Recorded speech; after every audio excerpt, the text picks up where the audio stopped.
All right, here we go. What's up, man? What's going on? What's going on? What's good, happening? fam? What's cracking lagging? Man, hey, man, you got it. Nah, man.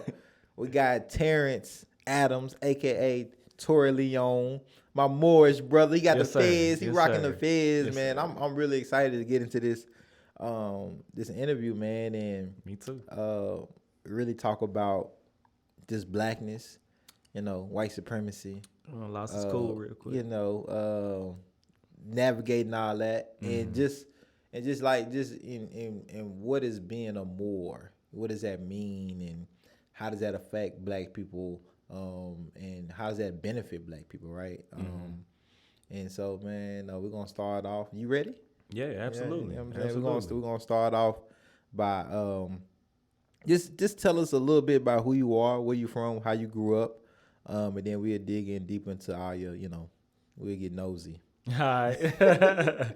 Well, like you said, I'm Terrance. I'm Terrance Adams. Y'all, everybody call me T, of course. Stage name's Tory Leone, so that's a self-righteous plug real quick. But of course, I grew up out in Madison. Like, that's where I was born and raised. And like, when I say like from Madison, I mean like from Madison. Like born in Memorial Hospital on Due West, lived on Neely's Bend, moved to the apartments in Due West, and then moved right around the corner from them apartments in a house like Madison, you know what I'm saying? Right. But like being from Madison, like I'm from Madison, but I feel like I was raised like all over Nashville, but more so like kind of in North Nashville, you know what I'm saying? Because every Sunday, like my development really took place, of course, in Madison, because that's where I was from, but also every Sunday I was in church on White Street Pike, you know what I'm saying, Haynes area, right by Haynes Garden, directly across the street. All right. Every Saturday I was at Hardman Park with TAP, you know what I'm saying? So all of my development and kind of shaping as a child kind of took place out north, you know what I'm saying, as well. Right. So, and then how I would kind of describe like being from Madison, like, it's interesting to me because it's like when we was growing up, Madison was that place where it's like unofficial East Side, you know what I'm saying? Like you don't get the bang East Side, you know what I'm saying? And like as you coming up as a young kid, once you're like middle school, that's what we do, you know what I'm saying? We bang, like we was banging sides, we bang sides, you know what I'm saying? We throw up where you from, that's what you do. But you don't bang Madison, like that's an area you can't bang. Throw up them M's. Throw up them M's, you know what I'm saying? And you can't do it, you know what I'm saying? So it's like, it was interesting though because Madison was that place where first generation, like my daddy from Edge here, right? And he from out south, and he would hate to hear me say that. I feel like my development happened out north, by the way. He would hate to hear me say that. But and out south too. I mean, I was out south a lot too. But Madison was that place where first generation black people with money, and of course we're gonna get into them terms in a minute, but first generation black people with money kind of moved to that area, you know what I'm saying? Mm-hmm. And like my friends from the projects would move to Madison, like that's where you go when you made it, quote unquote, you know, kind of sort of. It was like a real middle ground, like you either go to Madison and go back to the hood because you couldn't stay there, or you go to Madison and you elevate to like Hendersonville or some shit like that. You know what I'm saying? Like we was the only people I know, literally the only people I know who stayed in Madison my whole life. Everybody else went back to the hood or elevated to a suburb in a surrounding county, you know what I'm saying? Right. So it was an interesting place, man. Like I experienced a lot of racism, young. Right. Being from Madison, like I remember my when I embraced like my white friends, you know what I'm saying? Like my first good little friend, every time my mama went to HG Hills, it was this little girl named April. I go see her every time she went to HG Hills. We went to school together. And just one day randomly, she was like, "Oh, you Black Eyed P?" I didn't even know how to feel, you know what I'm saying? Like I didn't know how to take it, and I knew it was a diss, you know what I'm saying? I didn't know what she meant by it, you know what I'm saying? I was like 6. So I was like, "What do you mean, Black Eyed P?" You know what I'm saying? Oh, man. So, you know what I mean? I had that experience, and like I remember my boy who lived directly across the street from me, and like a lot of the kids in Madison was black, but it was like really mixed. It was like either black, white. The kids was black, white, and a few Hispanic kids. But I used to go jump on his trampoline one day. He just spit in my shoe, like in my cleat, And you know, I'm like a last resort fight type person. I'm like, Right. she bet me in the corner, like Right. that's the only way I'm really gonna fight. You know what I'm saying? Right. But so I was just like, that's weird, bro. And I just never went over there again. You know what I'm saying? Like, right. I went to Good Pasture for 3 years, which is also right there on Due West in Madison. It was a private school. So I went there for 3 years. That's the first time I got called a nigger. And that was actually a defining moment in my life, because I told my teacher, I was like, yo, he just called me a nigga. And she was like, I still remember her face, bro. She's like, oh, he did? That was all the response I got. I'm lying. No, he didn't. Yeah, no, he did. Yeah, that was all the response I got. He did. So after that day, I just made it my business. Anytime I had an issue with white folks, we fighting. It was a defining moment in my life. And so because of that, I got into a few altercations. Shout out to the teacher at Good Passion. You made him a beast. Thank you. We needed more warriors. Definitely. That was a defining moment for sure. Man, and so thanks, man. I didn't know that. I'm getting some new information. Yeah. And so, man, you in here rocking the gold. You know what I'm saying? You got the fez on. Mm-hmm. Talk to us. What is that? What does the fez represent? So the fez, it has a couple different meanings, I guess, associations and different stories that go along with it. Right. And this isn't a traditional fez. Like the traditional fez, people typically call the Shriner's hat. Okay. That's what they typically know it is. And I have it on my license. Actually, like I took my picture in the original fez. This isn't the original or traditional fez. The traditional one is more like what they call the Shriner's hat. That's what more people are familiar with, and it's like tall with the tassel around it and stuff like that. Right. And so some people call this a kufi. Some people still call it a fez. Okay. But some of the associations I've heard, they're from the knowledge I have, there's not one general consensus on the meaning. But there's stories like when we used to be at war with Rome, which Rome, one of the things they said about the Moors was they called us the rulers of the lords of the world, and talked about how we appointed councils and kings in every nation, and how once we were subdued, we was gentle people. Right. That was like one of the quotes they said. Right. But when we was at war with them, they talk about how they throw us in the lion's den. And they said the feds started off white, and because of all the blood, you know what I'm saying, they eventually turned red. So that's one of the kind of allegories that go with the feds, you know. Okay. And people also say it's our halo, like as people, because we gods, you know what I'm saying. We recognize each other as God, right? Right. So they also identify it as a halo, you know. It's your halo as you're moving around on the earth plane. Okay, man. Speaking of just nationality and what it means to be a Moor as a black person. Can you take us through that journey for yourself? Abbreviated. Because I know it's about a long journey, but an abbreviated kind of journey. Give us the the meat of your journey from and the teacher at Good Pasture turns you into an animal, and because she didn't believe into like who you are today, and that transformation to like this is something that I believe is me, that I identify with, and is also beneficial for other black folks. And we'll get into that, the word black, and other black folks in the United States too, to be a part of this as well. So and before I get deep off in it, I had to say the most pertinent change actually happened in Hunters Lane, which was during Jenna 6. Okay. And basically Randy, my homeboy, my best friend at the time, he went to the bathroom and found on the wall all this writing that said, "I hate niggers, go back to nigger land, KKK," all this different stuff. And he came back to the room with tears in his eyes. Wow. And he wouldn't even tell me what happened. The rest of the class, he didn't say nothing. And he just took me to the bathroom after it was over. And we both got real kind of charged about it. And we was like, damn, like, how can we make a difference, And we tried to start a cultural club in Hunters Lane. And we went to the principal like several times, and he kind of gave us a bunch of word candy, and nothing ever manifested.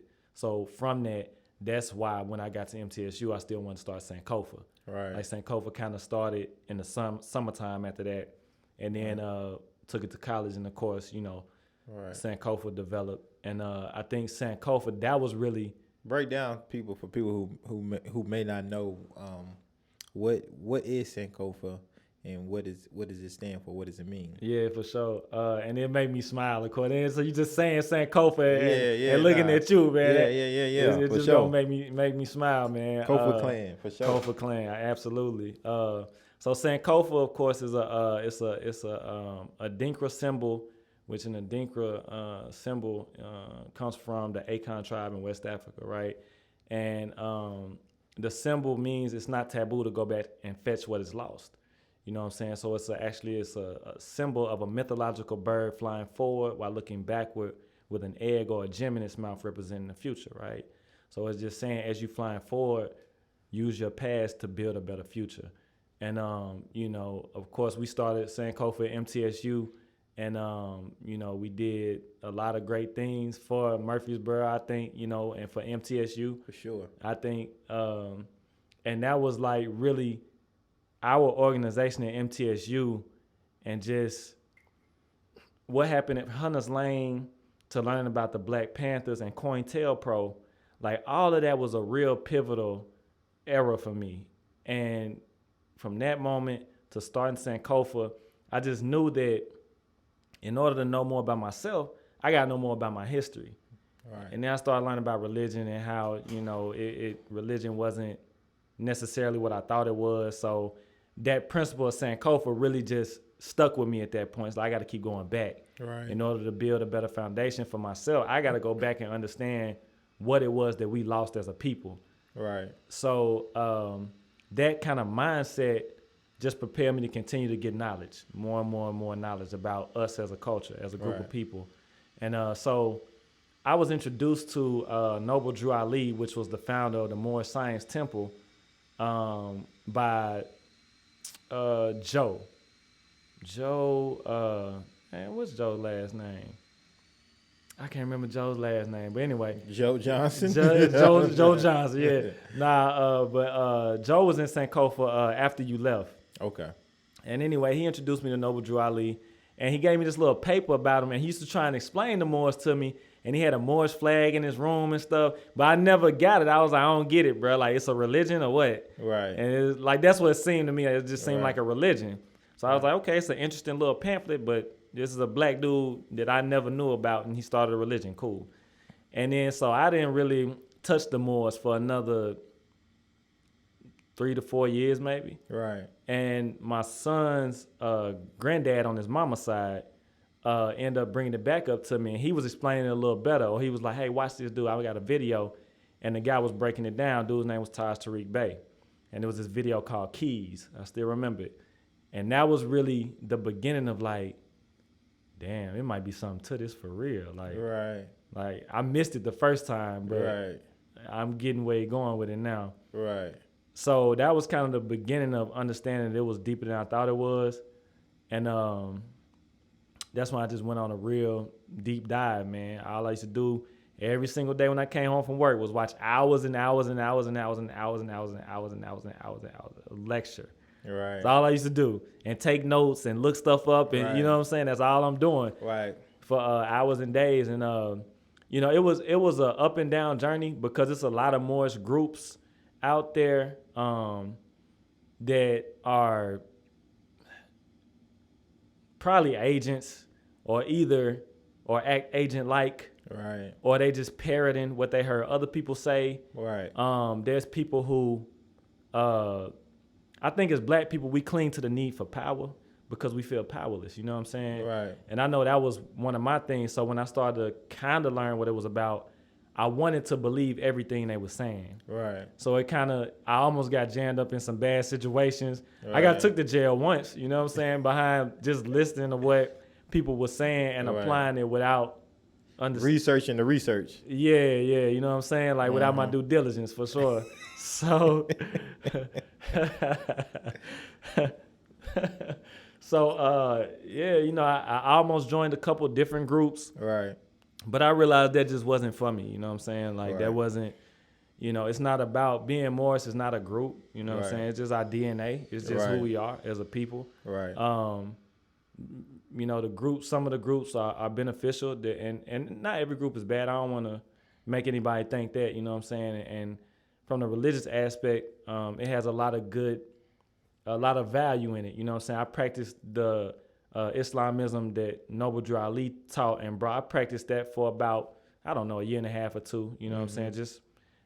Just to do it, you know what I'm saying? Right. And I found meat in that too, but I realized that wasn't, that wasn't for me. Like my spirit is like, it's kind of my own individual path and stuff like that. So okay.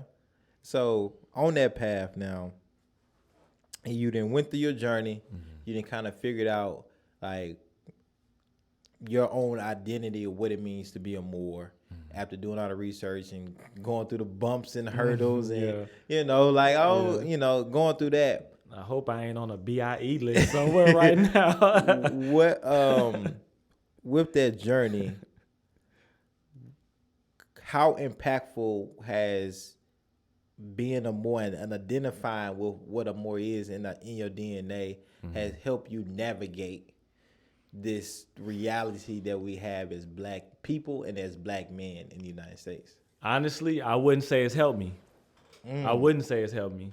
I would say I'm at a point where I'm still trying to figure out how to make it beneficial. From my standpoint, it's only beneficial when the collective of us understand the information. Right. Like there's things you can do in groups, and you have to go through like there's certain religious freedom. Like Muhammad Ali not going to fight in the war. Right. Like that was a religious thing. You know what I'm saying? You can't do that as a black person. You did what I'm saying? Right. And he didn't go because he was under the flag of Islam. Right. So it's certain religious protections, and Islam itself is recognized as a form of government.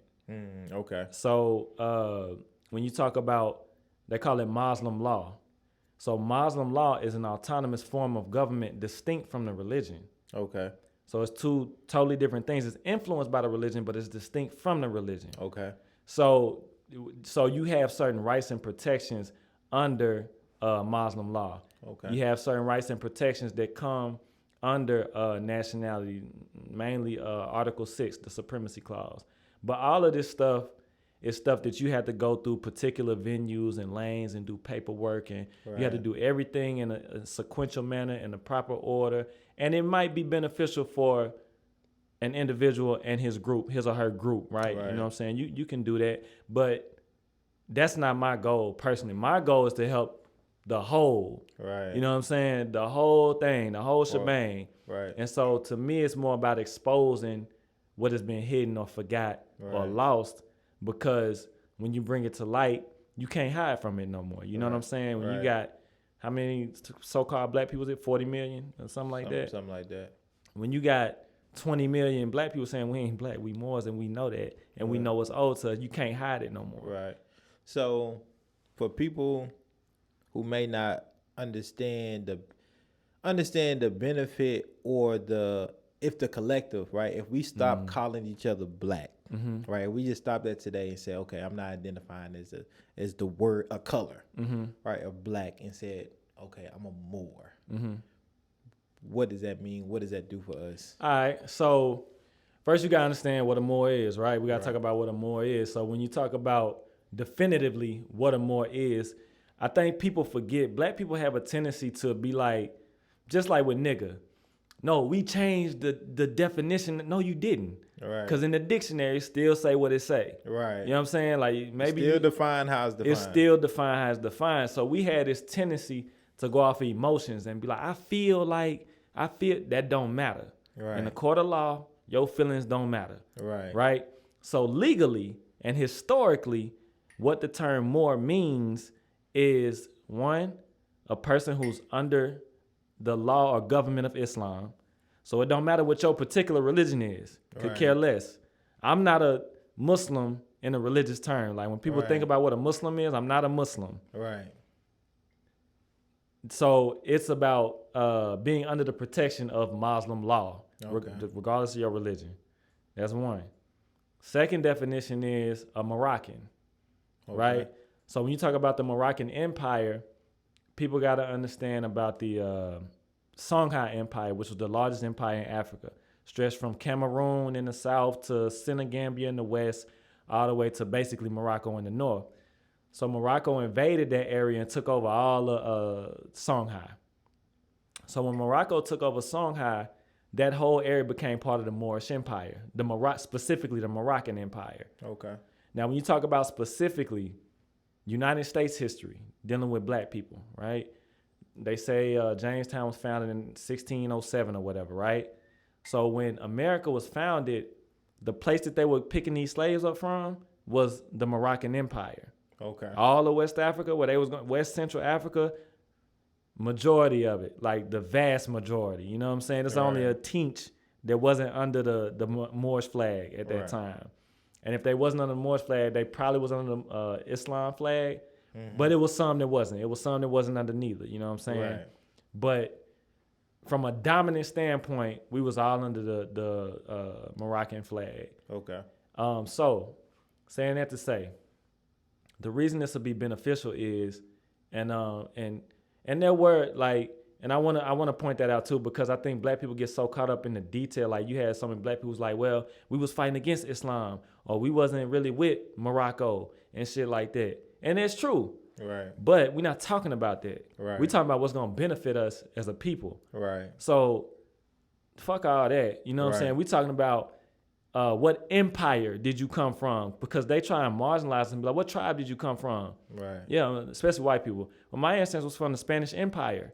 Right. But what tribe did you come from? Like, yeah, Africa had empires too. Right. You know what I'm saying? So the reason though that it's important to us is because the Moroccan Empire was, for one, the first nation to recognize the United States. Okay. We are the descendants of the first people who recognized the U.S. Okay. So it changed the trajectory of how you recognize, how you looked at as a group of people, how your historical continuity is viewed. Mm-hmm. You're being viewed as a people who was stripped from a land, beaten, taken down. They did whatever the fuck they wanted to you. Right. And they still doing it. Right. Versus the descendants of people who actually, they wouldn't even be a nation if it wasn't for us. Right. Right. So not only that, but people who are trying to fight this system with their own law, if you look at the Constitution, there's what's called the Supremacy Clause. Supremacy Clause is Article 6. And what Article 6 says is that treaties are the supreme law of the land, and every judge shall know them and be bound to them, and anything to the contrary is notwithstanding. Okay. Don't matter. Anything made to the contrary of any treaty, don't matter. Now, here's the tricky part. The only way you can have a treaty is if you belong to a nation. Right. Right? So this is why in the beginning they had to remove us from associating with a nation. Because if you don't have a nation, you ain't got no treaty. Right. So the supreme law in the United States is actually treaties. So the longest standing treaty with the United States is called the Treaty of Peace and Friendship, which is between Morocco and the United States. The longest standing treaty in United States history, which is our treaty. Right. Wow. So with that treaty, it's still valid today. If black people are recognized as Moors, which is under the Moroccan Empire, right? That means we have rights. Contrary to if we're not identified as Moors and we just black or African American, we don't have a nation. We're property. We're property. And even to speak to that, like if you look at the census, the definition of the census, right? Right. So black is the only term that doesn't have every other racial term has this phrase, a person having origins in original people. Right. Black is the only one that doesn't have the phrase original people. Black says a person having origins in any black racial group of Africa. And some people be like, that's just it don't really make no difference. Right. But why would they take your race and they don't attach you to people? Right. Every other race literally has this same quote. a person having origins and original people of whatever landmass. Right.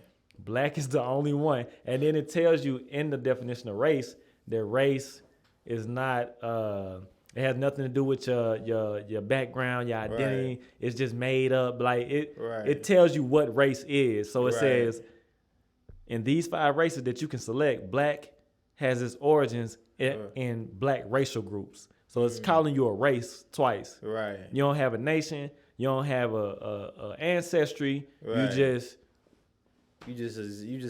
You just exist. You know what I'm saying? With nothing attached to you. Nothing attached. You don't have no history. Like beyond, because black people as a culture, as a historical group of people, did not exist until chattel slavery.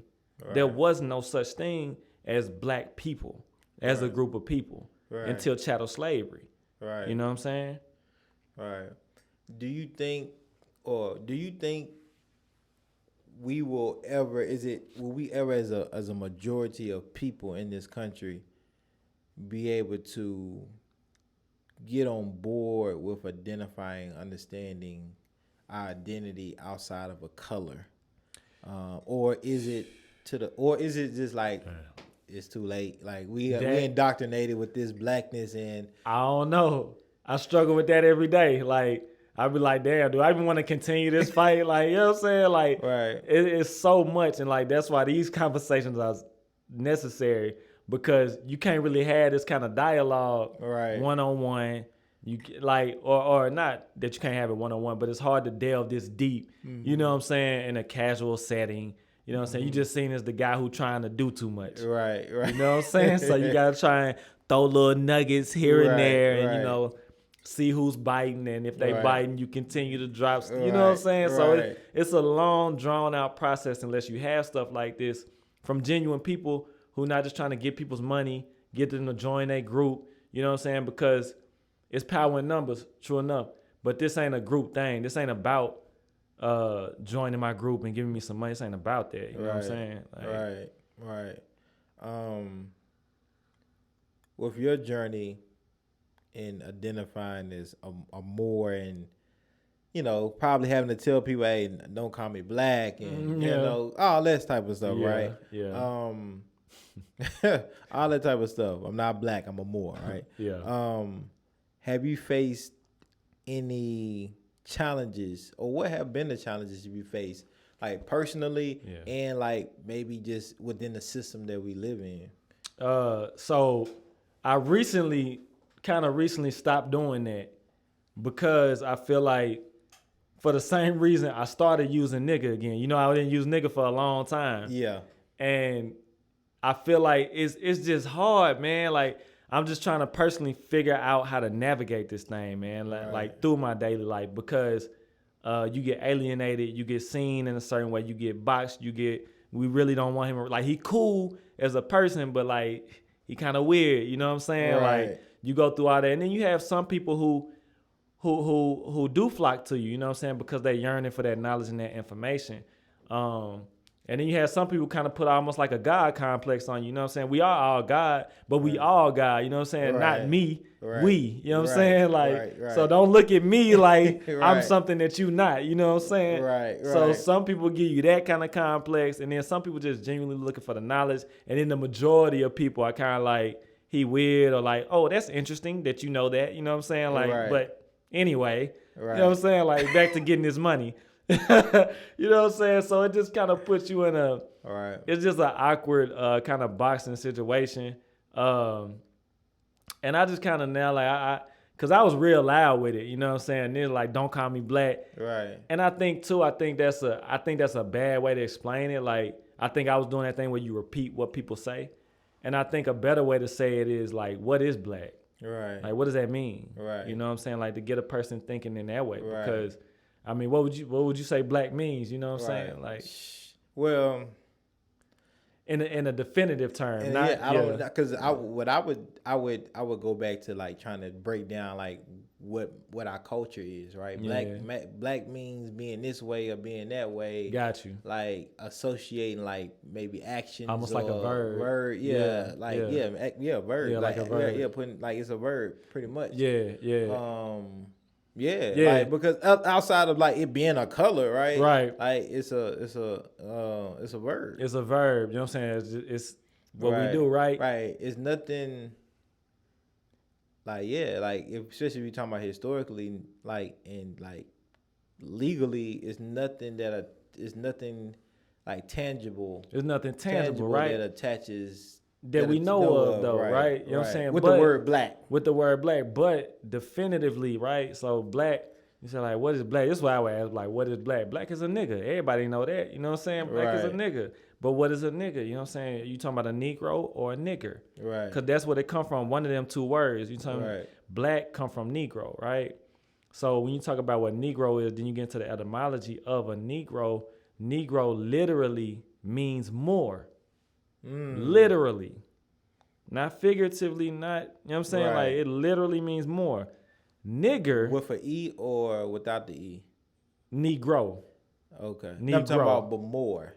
Oh, so that was just like, they had two different ways to spell it. Like, the old English word was like, in the older English literature I found of colonial documents, they would use More to distinguish Morocco specifically. Right. Then they would use Moor to distinguish Muslims or all other Moors. You know what I'm saying? Because I'm a Moor, you know. So. Right, absolutely. Right, literally. Yeah. And then as time went on, it switched. You know what I'm saying? Right. Without the E became like Moroccan, meaning the nation state. And then like with the E was, you know what I'm saying? But then over time, it was just the same word. Right. And as time kept going, it was just the same word. Like it might, and they put, matter of fact, in the Treaty of Peace and Friendship, they had this one clause in there that was like, if any Moor should catch a U.S. citizen, then they should let him go and this, that, and the third. And say any Moor outside of His Majesty's dominions should catch a U.S. prisoner, then whoop-de-whoop, whatever. Right. So they use the same word to distinguish two different sets of people. The reason it became known as black is because when we was fighting against them under the flag of Islam and in Morocco and North Africa, people know about the Crusades and shit, and we ain't gonna get into the details of that. But when those Crusades was going on, it was based, the way it looked visually was white people versus black people. Right. That's how it looked. But it was really Christianity versus Islam, basically. You know what I'm saying? Right. But it's just that, and that, you know what I mean? Like the Arabs, the North Africans, the West Africans was all congregating in North Africa and Southern Europe. Right. And we was all black. You know what I'm saying? We dark skinned. Right. And so over time, Moor became synonymous with black skin. You know what I'm saying? So, but when you talk about what is black, you know what I mean? Black come from Negro, nigga. Negro literally means Moor. Nigger literally means a Indian, actually. Yeah. Got like Native American Indian. In the U.S. And that's why we got to get specific, because in the Oxford English Dictionary, it'll tell you, it got all the definitions we typically think of. Sub-Saharan African, woo-de-woo-de-woo, dark skin, da-da-da-da-da. The last definition on the page, the last one, in early U.S. history, usually with reference to Indians. Wow. Well, that kind of makes sense, though, because we know many of us are indigenous to this land. Exactly. Right? And we know Native Americans were just as dark. Right. And had, you know, a variety of complexions of color. Yeah. Right. And when the Europeans, the Anglo-Saxons, when they came over, because of land rights, because of ownership, it was easier for them to, you know, reclassify them as black. Exactly. So therefore, you strip away the land rights. And then you can be a $5, you know, for them, Indian for them. $5 Indian. Yeah. No, that's crazy. It's wild. And so now when you thinking about like calling your homie, or if you want to be you know what I'm saying, you want to be offensive too. When you think about niggas, you saying, oh yeah, you're a native of this land. Yeah, you're a native of this land. In the United States. That's literally what it means. You know what I mean? Wow. And that's why a lot of times I say Moorish Indian, you know what I'm saying? Or when I say Moorish American, from the American standpoint, I'm talking about indigenous to this land, because even in Mexico, like you talk about the Alamo, they got a document in the Congressional Globe that talks about how Mexico belonged to the Mauritanian races and their Indian associates. So Mexico the Moors had been going back, the traditional Moors from North Africa had been coming over here to America for a long time. So Moors are indigenous here too to white people. But, there was Indians here when the Moors got here, you feel me? Right. So it's a lot of black Indians, quote unquote, who take issue with Moors because Moors always be like, we indigenous and all the Indians are actually Moors and da-da-da-da-da. And they like, nah, like, y'all wasn't here. So black people had this whole fight within themselves when we should be trying to figure out how to bridge the gap. Right. You know what I'm saying? So how have you navigated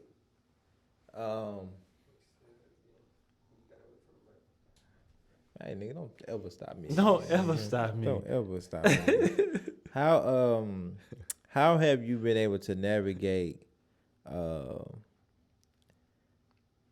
like just the professional world, the corporate world, and being a black man, your identity as a Moor, and just figuring all of that out and still remaining yourself, knowing everything that you know about your identity? Man, it's tough, bro. It's tough, bro. Like, I used to sell insurance, right, in Memphis. Right. And this was like, I was really learning about the Moors when I lived in Florida. Like, that's when I got real deep into it. And that was like maybe 14, 15, something like that. And when I came back to Memphis, like 2017, I was like, man, I'm finna write my feds on Friday. You know what I'm saying? I'm just excited. You know what I'm saying? Right. But it actually made me a target. You know what I'm saying? Like, we had this thing we would do, Toastmasters, I think it was called Toastmasters. Oh, yeah, the speech. The speech thing, yeah. Yeah. We would do that every Friday. So I'm in there with my feds on. I'm suited and booted, tied, you know what I'm saying? I was looking good every Friday, you know what I'm saying? My lineup and everything. Like, I had my beard then, you know what I'm saying? So I would go in every Friday and do the Toastmasters thing. And like the people who was in there, a lot of them were my coworkers and some people wasn't. But they really appreciated the information or knew they was learning something they didn't know. Or they liked to just see me in the feds, you know what I'm saying? It was like, damn, it's something different. Like, we know on Friday he coming with the feds, you know? Right. So it's like you get that kind of like admiration, you know what I mean? Like, but it also makes you a target, you know what I'm saying? Right. And I think that was part of the reason I was kind of, I feel like anyway, pushed out from selling insurance at that particular establishment, you know? There was other reasons too, you know what I'm saying? And part of it was my performance, but if I'm being completely transparent, part of it was the performance, but the reason I say, okay, look, man, look.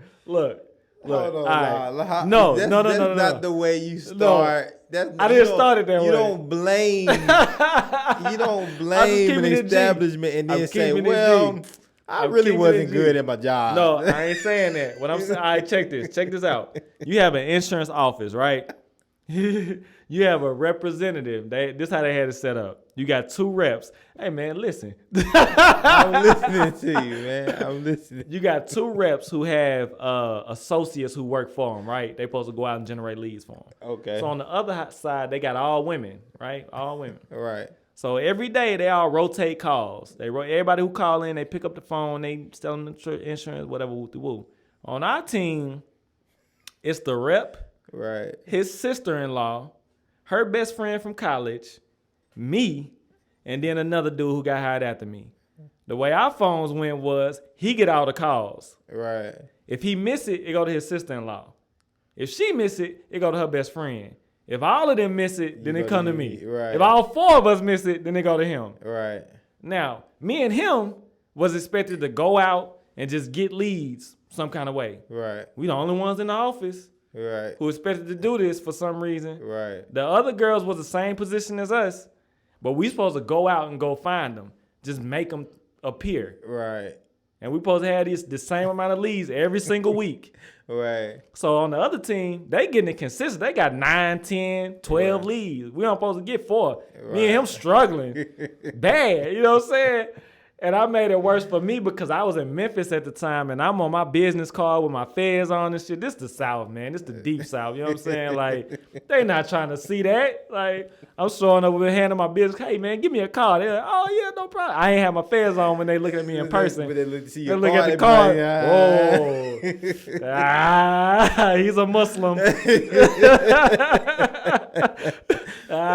And so look, man, all right, so I guess maybe it wasn't your performance. I don't know. Yeah, you know, and that's why, like, when I say that, like, I could have made better decisions. You know what I mean? Like, but that's just part like of that like conforming, right? Of just, it like, is. You have to understand the realities and then pick a choice. And then pick a choice. Yeah, right. And then sometimes like you like I'm just gonna do me and I'm gonna accept everything, the good and the bad that come with it. Right. Or I'm gonna just conform and it might feel good, it might not feel good. Yeah. It's depending on who you are and kind of what your spirit tells you once you make that decision. Yeah, and I think you can find.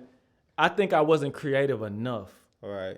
And that's why I say I put part of it on my performance. Like I be in there studying too. Like, you know what I'm saying? I did everything I was supposed to. I made all my calls. You know what I'm saying? I did everything. But I be in there studying too. I'm still studying. Like that's how deep I was into it. Like I be at work. Right. Like, yo. Damn, nigga means native. Like native means a person born in bondage. Right. Hold on, I gotta find. You know what I'm saying? Like, so I be at work doing that too sometimes. You know what I mean? So, what is the state of black people, Moorish people today? From your perspective, what is our state like? If things continue to go like this, they are, what is our future? I don't know, man. That's hard to say because I think from what we see, I think what we know is nothing's really changed since slavery. You know what I'm saying? The wealth gap's the same. Right. Education gap's the same. Right. We still being incarcerated at the same rate. And incarceration is slavery.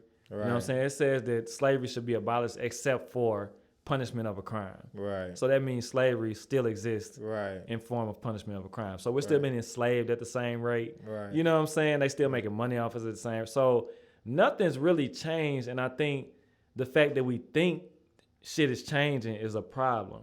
And also the fact that we believe that we're helpless. And that's what they showing us on TV. Yo, your people just got killed again. We just murked this nigga again. Right. Like basically, you know what I'm saying? It's like here's another slave movie just to remind you, y'all was our property. We ain't gonna let you forget that. We gotta bring that up every 2 to 3 years just to let you know another 12 years a slave. Right. You know, and then that's the thing about it. Like even in dealing with slavery, slavery was an equal opportunity employer. And people don't know that. Right. You know what I'm saying? It was white slaves. It was probably as many as it was black slaves. And they just now starting to find this out. But I've been doing a lot of research on that. Right. There's a lot of white slaves. And they used to call them spirits.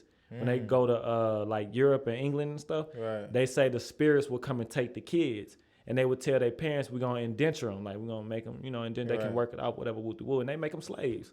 Wow. And so white people were slaves just like black people were slaves. And black people own white people and Indians own it. You know what I mean? It was an equal opportunity employer. Right. But, and that's why media is so powerful. And I think that's the same thing we're seeing today. And we kind of got to challenge, like, the police killings and all that. Like, we really don't know because we're not there. Like, how many people really know personally somebody who been killed by the police and this and that and the third? How... From my position, I can't understand how we supposed to be such a violent people and all these niggas getting killed, but there's no retaliation. Right. That almost seems staged to me. I'm not saying it is. Right. But I'm saying we got to start to look at every aspect of it. You know what I'm saying? Because when you take something like slavery and make it seem like only one group was enslaved when everybody was actually enslaved, and that's a colonization tactic to make you feel as less of a people. Right. Yeah. Slavery didn't start with black folks. It didn't just start with when the Europeans came to the continent. Slavery had been existing way before then. Since the beginning of time. Right. You know what I'm saying? And it wasn't different in America. You know what I'm saying? We was enslaving them too. That's another reason I love being from Madison, is because Neely's being, It was named after this dude named William Neely, who was killed by one of the Indians, and his daughter was taken into slavery by the Indians. Wow. You know what I'm saying? So I love being from Neely's Bend because it always reminds me of our history. You know what I'm saying? So, but we got to look at like what's being fed to us and why. You know what I'm saying? Like when the election came around, that's all we saw was niggas getting offed. Right. You know what I'm saying? Like George Floyd and all stuff, like boom, everything big. Oh, we on reparations, like all this stuff out of left field. Right. Cause it's election season. Right. When the last time we seen, you know what I mean? Like at the same rate, we haven't been seeing people getting killed by police. We ain't been seeing like there ain't no talk of reparations. You know what I mean? That was election season. Right. You know what I'm saying? So we just gotta become, if we don't become more critical in our thinking and the potential possibilities of what's going on around us, then it's just gonna be detrimental to us, you know what I'm saying? But we won't know it's detrimental because we'll just be existing, kind of like what's going on now, you know what I'm saying? It'll just evolve as technology and other stuff evolve. It'll change forms because technology evolves, humans evolve, but we'll be in the same state, just being used by people who don't really care about us, you know what I'm saying? Well, look, man, we're gonna bring you back. Hey, because we got a lot more to get into. Yeah, we're gonna bring you back, and we're gonna talk more about this black folks, talking about the Moors. Yes, sir. And I want to get into this debates. You know, the Moors be having with the Israelites. Oh, God. I want to get into that too. Man, yeah, but next time. For sure. All right. Because I think that's a trip, but at the same time, it is. Like, is that positive for the community? You know what I'm saying? How's that impacting community? Yeah. And like just going back and forth about information. Facts. That really don't correlate with our reality today. But that's neither here nor there. They mental masturbators. Yeah. Mental masturbation, bro. But nah, man, I appreciate you, man, T. Absolutely, bro. I appreciate you. Thank you, bro. Nah, man. Hey, I've been needing to get this out, right? Man, I'm gonna need to get a fez, you know. That's what I'm gonna need. Next time, bring me one. I bet. I got you. I know bring the host a gift or something. You right. Touche. But nah, man, I appreciate you, man. Love you, man. I love you too, bro. It's good to see you, man. Good to see you, man. Yeah. All right, till next time. Next time, yes, sir.